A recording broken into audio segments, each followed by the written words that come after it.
Nhasi tabuda takananga kuHopley Farm muguta reHarare uko kwataenda kunoona mudzimai anonzi iye Shila Makusha uyo ane vana vake vaviri vane dambudziko ravainaro. Ngatinzwei vachitaura. Makadi henyu mama? Tipeni makadi. Tiri nani.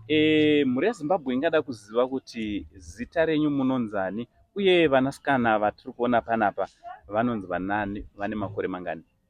Okay. Inini ndinonzi Shila Makusha.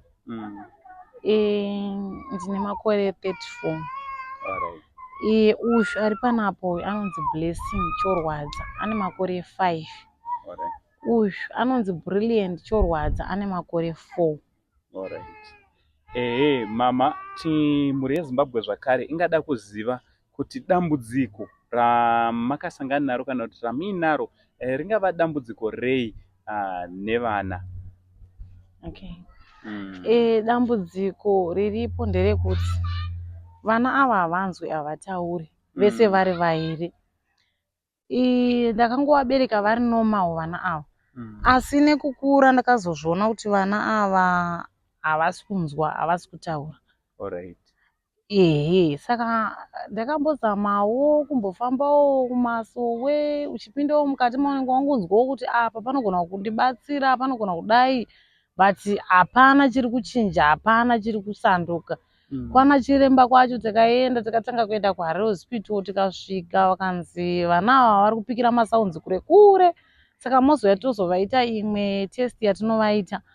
Test iyo yakanzi inonzi ASSR, but hatina kukwanisa kuzodzokera nenyaya yekuti dzimwe nguva ndiye ndisina mari, ndiye ndisina pekutangira, saka ndinongopedzisira ndazongogara, asi vana vachida kubatsirikana nenyaya yekuti zvine zvakandiomera kuti ndishande chaiko chaiko. Handikwanisi kuti ndinge ndichita sei ndichishanda.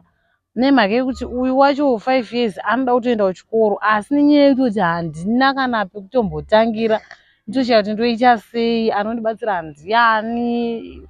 Nemhaka yekuti vamwe vanhu havanzwisise dambudziko rani rako, vanenge vachingoti mhenu, handina mari, ndazodai. Saka hama kuti ikwanise kukubatsirawo inogona kuita sei kutadza kubatsira. Kana tinogona kundibatsirawo zvekutume dzokuti ndiwanewo chekupa vana chekudya. Asi kuti mwana azokwanisawo kuendawo chikoro panenge pasina. Mushure mekunge masangana nedambudziko rekuti vanasikana havasi kutaura, havasi kunzwa, machallenges mamwe amunosangana nawo mucommunity, munharaunda muno mamugere, ndeapi nevana ava? Machallenges atinosangana nawo ndeyekuti iye chaiye agone kunotamba nevamwe vana zvinomunetsa nekuti iye haabudise voice. Matauriro ake mazhinji ndeyekutaura nesaini. Saka mwana umwe haazokwanisa kunzwisisa kuti pandiri kurohwa nauyu ada kuzama kundideidza. Anenge afunga kuti pamwe ada kutoita sei kundirova, asi iye asiri kuita sei kumurova, pamwe ari kutomudeidza.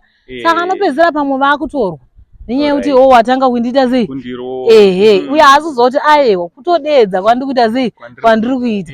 Kuti agone kutaura hapana, kana kutoti kupomerwa chaiko munharaunda kuti chachaikwa chakati anongonzi ndiyeyeyo atora. Apa iwoni yeti pamwe iwewe unenge usina kuzviona pavanenge vari kunotamba kuti zvafamba sei kana kuti zvatangira papi. Chinogona kutorwa neumwe mwana otoenda nacho. Iwe nenyaya yekuti uyu haakwanise kumubvunza kuti po zvafamba sei kana kuti chii chaitika, haagone kutsanangura. Nenyaya futi imwe yekuti machallenji atinosangana nawo yekuti ukwanise kuti iwewe ubude uvasiye itori challenge iyo, nekuti hauna chimwe chinhu chaunogona kuita kunze kwekungoswera wakaita sei wakavatarisa. Nekuti kuti ndisiyire umwe munhu ari panext door pangu iye asina mwana akadaro hazvigoni, haazvinzwisisa, haazvitambira. Andoti mwana wenyu ndozoziva sei kana ane nzara kuti ada kudya, kana kuti mwana wenyu ndozoziva sei kuti ada kuenda kutoilet. Saka zvine zvaakutondinetsa kuti manje ndikangosiya munhu wese wese zvinotondinetsa. Saka ndongopedzisira ndato inenge itori challenge yekuti handina chandichakwanisa kuita sei. Mhuri yeZimbabwe ndofunga muri ngozvinzwira dambudziko riri panapa. Amai vaBlessing naBrilliant, vanasikana vane makore 5 ne4 years, ava vakaberekwa vasingagoni kutaura kana kunzwa. Machallenges ndofunga muri kumanzwa avari kusangana navo muno mudunhu mavakagara kana munzvimbo yavakagara pamwe chete nevamwe. Yeupi yamungati mungada chekutanga kune mumwe munhu akatarisa vhidhiyo rino iri anogona kubatsirana nesu. Rubatsiro rwamungati mungada nekukasika nderwupi kubva kumhuri yeZimbabwe?